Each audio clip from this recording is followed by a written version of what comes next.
The King of Spain, King Philip, during that time, the head of the Catholic Church, made a decision that slavery was wrong.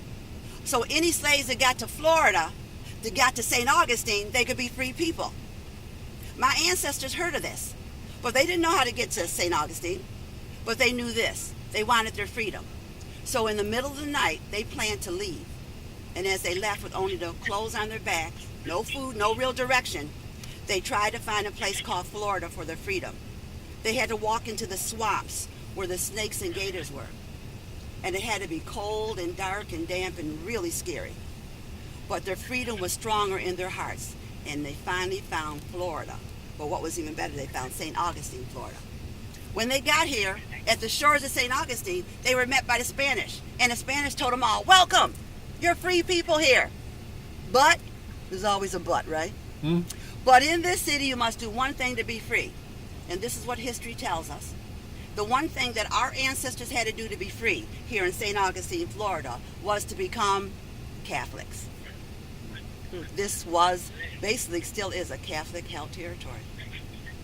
Once they became Catholic, everything was fine. They married Spanish soldiers, they had good jobs and good homes, plenty of babies, everything was well and right with the world. Thank you, ma'ams and sirs. But, shortly after that, a gentleman decided to come looking for him. His name was General James Oglethorpe. Anyone heard of that name? General James Oglethorpe, looking for those slaves. He gets here to St. Augustine and he confronts the Spanish government and lets them know this. I want them slaves, and I want them right now. The Spanish government looked them right in the eyes and told them, get out of town, buddy. They're no longer slaves. These are free people here.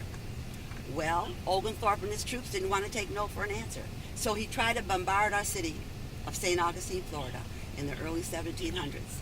He bombarded that Castillo up on that hill. He hit it with everything he could because he thought the slaves were in there.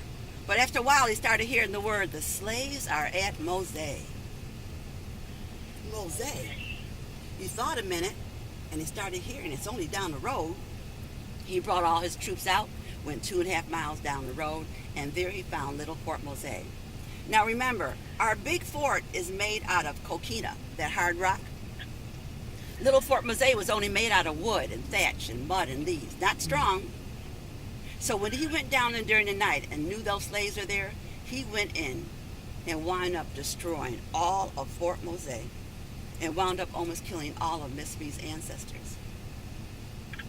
My great-great-great-granddad, Samuel Estep, he lived. Well, of course, because Miss B is here. Come on, y'all. Thank goodness. And once that happened, they had to get the few that were alive and run again because they knew during war you had to get to the big fort. And there they are again in the middle of the night running through over snakes, over gators, but they got inside that fort. And you lived in the fort only during war, and war was on from James Oglethorpe. As they stayed there, 4 or 5 years had passed because wars don't last a day. And after that time had passed, a lot of them decided they were leaving this place called Florida. And when they got ready to leave, they left here going south over the water, not far from here, about 90 miles. Come on, I gave you a big hint. And when they got there, they found their freedom.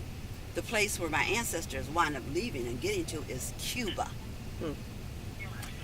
So Miss B is African American, like the rest of us, a little Cuban, like the rest of us, but guess what? A whole lot of other stuff like the rest of us, right? Okay, phone people, did I hear yeah?